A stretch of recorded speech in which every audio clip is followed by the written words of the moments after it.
Before Mustard would produce hits in all directions like Pure Water, Want Her, Rack City, I'm Different, Paranoid, Show Me 2-1, Who Do You Love, Freaky Friday, Booed Up, Up Down, and Left Right. Before Mustard would work with the biggest names in the game like LMA, YG, Ty Dolla $ign, Drake, Rihanna, Big Sean, The Game, and more. Before he would drop the DJ from his name and just go by Mustard. Why did you take DJ out of your name? I think because I'm a lot of things and not just a DJ. Before he would help run LA's music scene for nearly 10 summers and get his own day in LA on June 19th.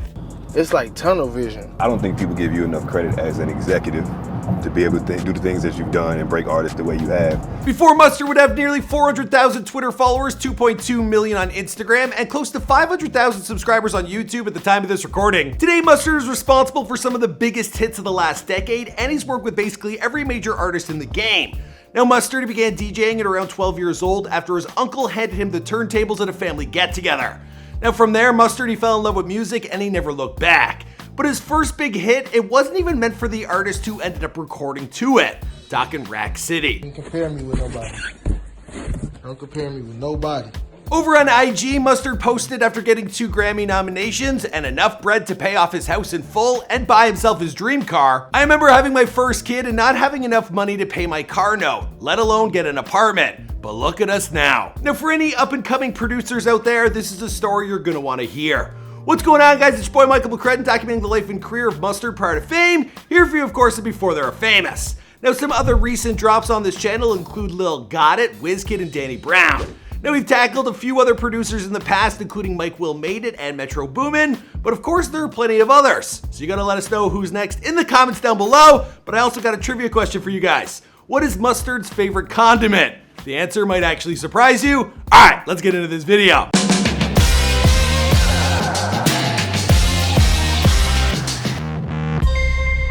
Hey, be sure to subscribe and hit that bell. Boom!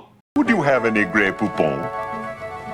But of course. Introducing Subway's new turkey and ham Dijon. Mustard was born Dijon Isaiah McFarlane on June 5th, 1990 in Los Angeles, California to Jamaican parents. Now in a recent IG post about his mom, he stated, "My mom's probably the only person who will know I'm in New York or anywhere but LA and call me like, you okay? I just heard some helicopters and sirens." But couldn't ask for a better mom. Love ya. Now he grew up with an older sister who Mustard credits as being like a second mom to him while he was growing up. Now it's gotta be nice having 2 moms, because when Mustard was still young, well, his father, he got deported back to Jamaica. The 2 still kept in touch and remained close, but it was his uncle who became a parental figure in his life and the man that first introduced him to music. Now his uncle, he was a successful DJ, and while spinning a set at a family party one day, well, he let 12-year-old Mustard take over the turntables. Now at first this sounds like a great uncle, but then could he have just been handing off the job to the kid because he didn't feel like DJing anymore and he wanted to enjoy himself?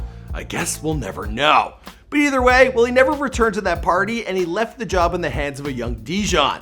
Now the experience sparked something in the young 12-year-old who was inspired to continue learning about the craft. Party going on, he like, I forgot something at home, I gotta go back home. And the house wasn't that far. At that time, all I knew was like Marvin Gaye got to give it up. They had a long extended version, like 12 minutes or something like that. Maybe 13, 15, 14 minutes. Now even before he was DJing, he was going by the name Mustard, which of course is a play on his real name.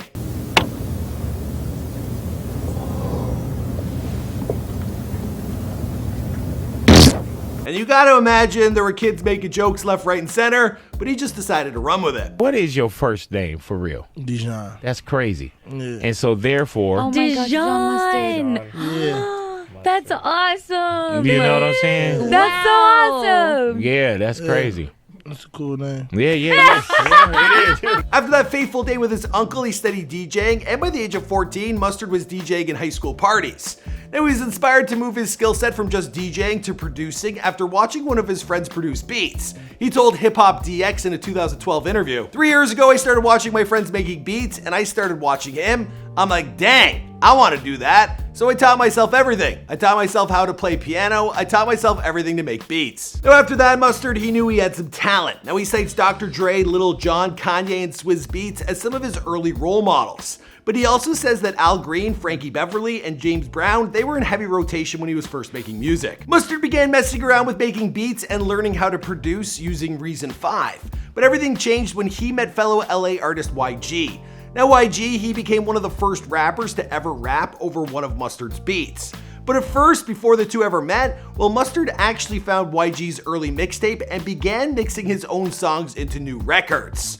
And then he even sent some of those mixes to YG, and YG loved them. Mustard became YG's tour DJ, and from there, well, the two began making music together and crafting what would later become their signature sound. Now, many even credit the two with popularizing ratchet music. To be honest, we got that from Boosie. We got the ratchet, but I think the sound that's going on in LA right now, I don't know if you call it the ratchet radio sound or whatever it is, that definitely came from me tying YG. Definitely. The two made their first mixtape together. Eventually they got into some beef, which ended up in a fist fight, and then they fell out for a little while, but they have made up since, and they continue to drop hits. YG, he can stand on his own too, just like I can stand on my own too, but we all know it's no Mustard without YG, it's no YG without Mustard, so we back working, so you gonna see how it's supposed to sound. Mustard was also close with LA legend Ty Dolla $ign, and they made a lot of records together. Now before long, the crew's sound began to make waves around Los Angeles and can be heard in every club or party in town. Today, Mustard has more hits than a hockey game, but one of his biggest songs that broke his sound into the mainstream was Rack City. Now the song peaked at number 7 on the Billboard Hot 100 chart and became 2-time certified platinum.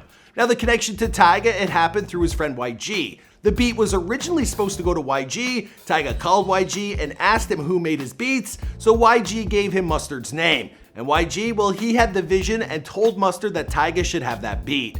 So after some hesitation because of how much he envisioned YG on the song, well, Mustard sent Tyga the beat. And Tyga sent back the record a day later, and the two themselves, they had a hit. And this is when a lot of people in the world first heard the signature call out for the producer, Mustard on the beat, ho. Do you think that was the one where people start taking look at you? Yeah, everybody wanted the Rack City. They always wanted the same thing. It took like 2 Chainz and Jeezy to do other things on my beats instead of like the Rack City sound. Now after that, basically everyone in the game, they wanted Mustard on the beat. Now every rapper was hitting him up to get a beat with his signature sound, and from there, well, the hits kept rolling in. In 2012, he produced I'm Different for 2 Chainz and R.I.P. for Jeezy. In 2013, he produced YG's biggest song from his album, My Crazy Life, and he signed a deal with Jay-Z's Roc Nation. Mustard worked on records with Drake, Rihanna, and Jay-Z has some beats. Although at first, well, he hung up on Jay. Matter of fact, he emailed, and he's like, yo, this is Jay, as in Z, do you got time to talk? And I'm like, what? Yeah, I said, so I hit my manager, I'm like, yo, what's Jay's email? And he's like, whatever it was. And he was like, I'm like, then it's the same email. So I hit him back, like, yep. And like 2 seconds later, he called. I'm like, hello? He's like, yeah, this is Jay. I'm like, no, it ain't. Click. And hung up. But at the height of all the success, well, Mustard, he was sued by his ex-lawyer and people who were close to him during his come-up. I had a dude that used to produce with me, bring me ideas.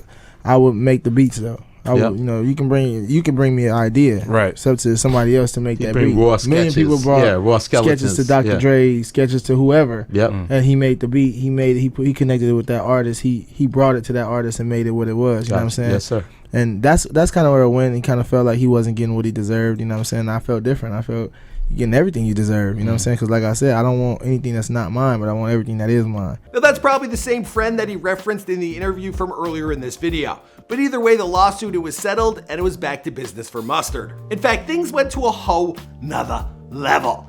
He was DJing at festivals and he had a residency in Vegas. Now today he continues to produce hits and he recently dropped his album Perfect 10, which features an emotional tribute to Nipsey Hussle. So it seems like the rest of the producers in the game, well, they need to catch up to Mustard. Sorry, I had to do it at least once. But when it comes to what he dips his chicken fingers in, well, have a look for yourself.